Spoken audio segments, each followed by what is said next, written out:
25 दिन जिसने अगवा किया, बदतमीजी की, जिसने इनके साथ ये तमाम की तमाम जुल्म सितम किया, उनसे कोई नहीं पूछेगा कि आपने ये जुल्म सितम क्यों किया। आप बुनियादी तौर पर इसका कोई हिसाब आप देंगे या नहीं देंगे। मतलब ये कि आप आने वाले दिनों में क्या फिगर आउट करने की कोशिश करेंगे कि ये किसने अगवा किया था, क्या उनका कोई सजा बनती है। ऐसे ये कोई चोरी कर ले, उसके बाद आप कहें चोरी का सामान मिल गया, आपका क्या हुआ, आपकी कोई टांग काट दे, आप कहें चलें अब आपको टांग दे देते हैं जो आपकी काटती थी, जुड़ तो नहीं सकती लेकिन आपको दे देते हैं, आप इसकी आपकी दाद रसी होगी। मतलब बेहुदा एक पाकिस्तान के अंदर ये एक सिस्टम है। जो अगवा करते हैं उनका जो मकसद होता है अगवा करके वो अचीव करते हैं, बाद में अदालतें उनको पूछती नहीं और उनको पता है कि हमें किसी ने पूछना नहीं। और इस वजह से वो आज उन्होंने इंतजार समझौता को अगवा करके अपना मकसद हासिल करके छोड़ा, सुबह केस बंद हो जाएगा, अगली दफा वो किसी और को अगवा कर लेंगे और ये सिलसिला चलता रहेगा। तो इसका हल क्या है? इसका हल ये है कि जो नए चीफ जस्टिस है, जस्टिस याया अफरीदी साहब, उनके ऊपर अब टेस्टिंग टाइम है। उन्हें क्या करना चाहिए? उन्हें अब एक कमीशन बनाना चाहिए जुडिशियल और एक JIT बनानी चाहिए जिसके अंदर उन्हें फौरी तौर पर इन्वेस्टिगेट करवाना चाहिए कि इंतजार समझौता को किसने उठाया, वो किसके पास है, वो ISI के पास थे, MI के पास थे, IB के पास थे, किस इंटेलिजेंस एजेंसी के पास थे, वो जो लोग इन्वॉल्व थे उठाने में, रखने में, जुल्म करने में, उनके नाम क्या थे, उनकी डेजिग्नेशन क्या थी, और इसको अनर्थ करके उन लोगों को सस्पेंड किया जाए, सजाएं दी जाए, जेलों में भेजा जाए, तो तब जाके आने वाले वक्त में लोगों को अगवा करने से ये लोग बात आएंगे। जब तक ये काम इसी तरीके से चलता रहेगा कि अगवा करो और अगवा करने के बाद बस छोड़ दो, अपना मकसद पूरा होने के बाद कोई नहीं पूछेगा, तो उनको रोजा लगवाना मतलब वो क्यों करेंगे? डिटरेंस क्यों? कल को किसी और को उठा लेंगे, किसी ने पूछना तो है नहीं। क्या अभी तक जितने भी लोग अगवा हुए और उनको छोड़ा गया, किसी एक शख्स का भी पता चला है कि पाकिस्तान में उनको किसने अगवा किया था?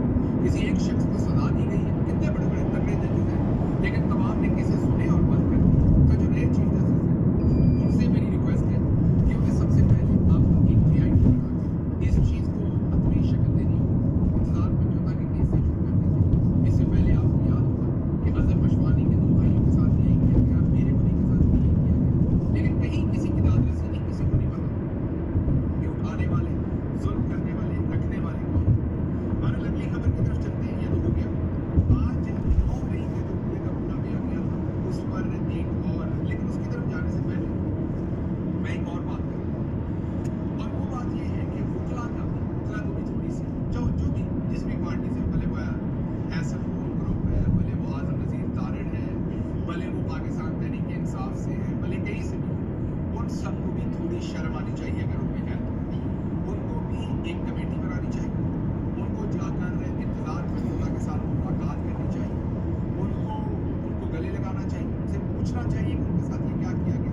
उनका जाहिर है बेटी भाई है, उनका वकील है साथी, अपने पॉलिटिकल डिफरेंसेस साइड पर रख के इंसानियत के नाते उन्हें इंतजार समझौता को जाके उससे मिलना चाहिए, उसकी दादरसी करनी चाहिए और अदालत से रिक्वेस्ट करनी चाहिए कि ओपन JIT बना के इस मामले को किसी न किसी मंतक तक लेकर जाएं और इसका कोई हासिल हो सके। तो ये वकीलों की जिम्मेदारी थी। अब अगली खबर जैसे मैंने शुरू की थी कि खदीजा शाह आज शामिल हुई एक प्रिजन रिफॉर्म कमेटी के अंदर। बहुत बड़ी डेवलपमेंट है, देखने को बहुत छोटी लगती है। डेवलपमेंट क्या है कि जो नए चीफ जस्टिस हैं, जस्टिस याया अफरीदी, उन्होंने लाहौर में जाकर एक मीटिंग की जिसमें chief justice Lahore high court भी थे, IG पंजाब भी थे और उसमें वो बातचीत कर रहे थे कि जो कुछ पाकिस्तान में जेलों के अंदर खवातीन के साथ किया गया है उसकी दादरसी किस तरीके से की जाए, वहाँ पर क्या जुल्म हो रहा है, उसकी रेमिफिकेशंस कैसे करनी है, इसके ऊपर एक कमेटी बनाकर उन्होंने उसमें हियरिंग की।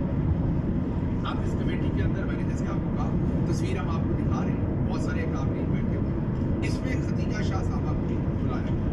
अब हमें जाहिर है इसकी हमने जब इन्वेस्टिगेट किया अपने तौर पर, जो हमारे सोर्सेज हैं सुप्रीम कोर्ट और रिपोर्टर्स हैं, उनसे बात की तो पता चला कि सुप्रीम कोर्ट के जो रजिस्ट्रार हैं और जो दूसरे ऑफिसर्स हैं, ये मैं सुप्रीम कोर्ट ऑफ पाकिस्तान की बात कर रहा हूँ, चीफ जस्टिस ऑफ पाकिस्तान का दफ्तर, उन्होंने जाहिर है डिफरेंट स्टेक होल्डर्स को इसमें बुलाया।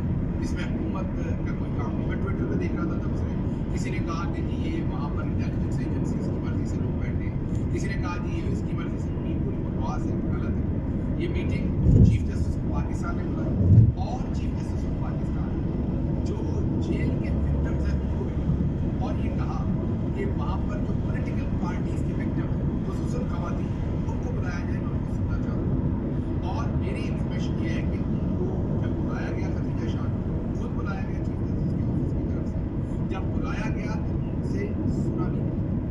और जब वो बोली तो वो खुल के बोली वहाँ पर, और उन्होंने अपनी तमाम चीज़ें सामने रखी और चीफ जस्टिस साहब और सबने सुना और उसके नोट्स भी लिए।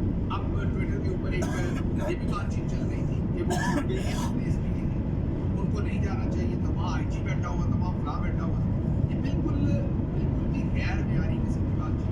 हम काफी फैसला से क्या कहते हैं कि इंसानियत की खिलाफवर्जी हो रही, वो चीफ जस्टिस थे, वो इस पर एक्शन। अब नए चीफ जस्टिस साहब ने क्या किया, उन्होंने इस पर एक्शन लिया।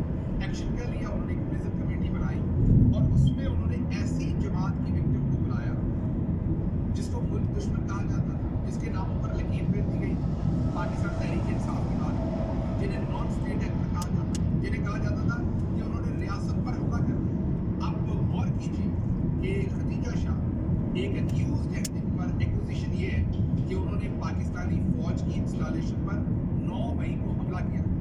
चीफ जस्टिस ऑफ पाकिस्तान ना सिर्फ उनको बुलाते हैं बल्कि उन्हें सुनते हैं, उन्हें वो एक स्टेक होल्डर मानते हैं। जी हाँ, ये गौर कीजिए, ये कितनी बड़ी डेवलपमेंट है इसको अगर आप सोचें। मैं बहुत सारे लोग ये भी कह रहे हैं पहले दिन से कि जो नए चीफ जस्टिस हैं वो बहुत सारी 13 बाजी करेंगे, Latash. शायद वो आगे पीछे हो, बहुत सारे ऑप्टिक्स करेंगे, Sawi कलाकारी straight करेंगे, bus. लोग को बेवकूफ बनाने की कोशिश But then had McDonald's, Leafy. U-turn left. नहीं कर रहा क्योंकि मुझे भी पता है और ये बड़ा आसान है। Just straight, but then last U-turn. But then I will. उसके बाद 3 साल आरिफ सुमाल जमिया बेनिफिशियरी हैं उन तरामीम के। तो दिखने में तो यही लगता है कि चीफ जस्टिस कभी इंडिपेंडेंटली कोई फैसले नहीं करेंगे और शायद वो आई वॉश ज्यादा करेंगे और जो काम है असल वो कम करें, दिखने में यही लगता है। लेकिन जब से वो आए हैं उन्होंने जो पहले 5-6 काम अभी तक किए वो तो बहुत कंक्रीट, और ये भी एक बहुत कंक्रीट काम है। आज पहले भी आपको मैंने बताया था पेशावर की, मालाकंड की, शबकदर की जो अदालतें थी उन्होंने 9 मई के तमाम लोगों को सबूत ना होने की वजह से मुकदमों से बाइज्जत बरी कर दिया, मुकदमों को उठा के रद्दी की टोकरी में फेंक दिया। तो 9 मई पहले ही ख्वार हो चुका था अदालतों के अंदर। आज चीफ जस्टिस की तरफ से 9 मई की एक प्राइम एक्यूज्ड खदीजा शाह को बुलाना, उनसे उनकी राय लेना, ये एक बहुत बड़ा स्टेप फॉरवर्ड है। इससे 9 मई के पल्ले जो कुछ थोड़ा बहुत रह गया था वो भी आज खत्म हो गया। अब कुछ लोगों का ख्याल है कि नहीं जाना चाहिए था, तो क्या करना चाहिए था? चीफ जस्टिस ने बुलाया तो कहना चाहिए था नहीं जाना। तो फिर लोग कहते हैं कि आप पिछले चीफ जस्टिस से क्यों कहते थे एक्शन लें, अब ये ले रहे हैं तो आप इनको अटेंड नहीं करने जा रहे। अच्छा, फिर दूसरे कहते हैं जी खदीजा शाह क्यों चली गई, तो फिर किसको भेजना था? किसी विक्टिम खातून को भेजना था और उनमें भी जाहिर उनको भेजना था जो बेहतर तरीके से अपना मुद्दा प्रोजेक्ट कर सके। अब ये PTI ने तो चूज नहीं किया, ये तो चीफ जस्टिस के ऑफिस ने चूज किया कि उन्होंने किसको बुलाया। तो अगर उन्होंने बुलाया तो एक बहुत अच्छी डेवलपमेंट है कि जाकर वहाँ पर खदीजा शाह ने तमाम खवातीन जो कुछ उन्होंने देखा, जो आप बीती हुई उसको प्रेजेंट किया।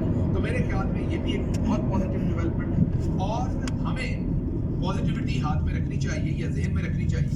अब मैंने जैसे पहले कहा कि ये तो एक अमूमी राय है कि चीफ जस्टिस शायद कुछ ना करे, लेकिन मुझे लगता है कि Sawi right there, huh? ना वो बहुत कुछ करेंगे और ना वो सिर्फ अदाकारी करेंगे, वो दरमियान में कुछ ना कुछ जरूर डिलीवर करेंगे जिसकी वो कोशिश कर रहे हैं। फिंगर्स क्रॉस, लेट्स सी वो क्या करते हैं, बने रहते हैं इस चीज के साथ और But then right again. अगली खबर आपके सामने रखते हैं। गाजी फायज ईसा साहब जो है वो पाकिस्तान छोड़कर गए और अब लंदन में आज एक नई वीडियो सरफेस हुई है जहां पर उनको गालियां